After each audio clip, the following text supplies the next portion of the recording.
2026चं budget पार पडलंय। एका मिनिटात तुम्हाला सर्व मुद्दे समजवतो, व्हिडिओ पूर्ण बघा। सगळ्यात महत्त्वाचं म्हणजे इन्कम टॅक्स स्लॅबमध्ये कोणताही बदल करण्यात आला नाहीये।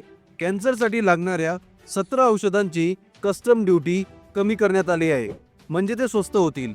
परदेशी टूर्स आणि शिक्षणावरील TCS कर कमी करण्यात आला आहे।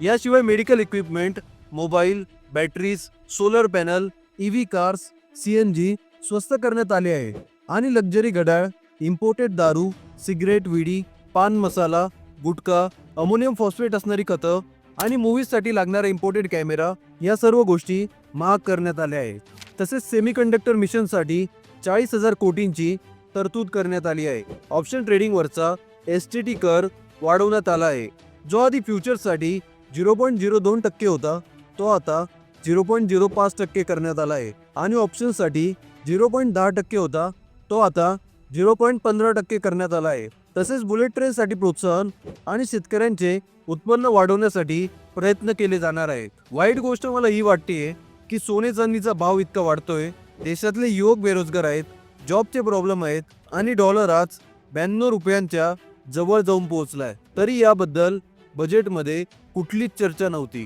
तुमचे बजेटबद्दलचे विचार कमेंटमध्ये नक्की स्पष्ट करा।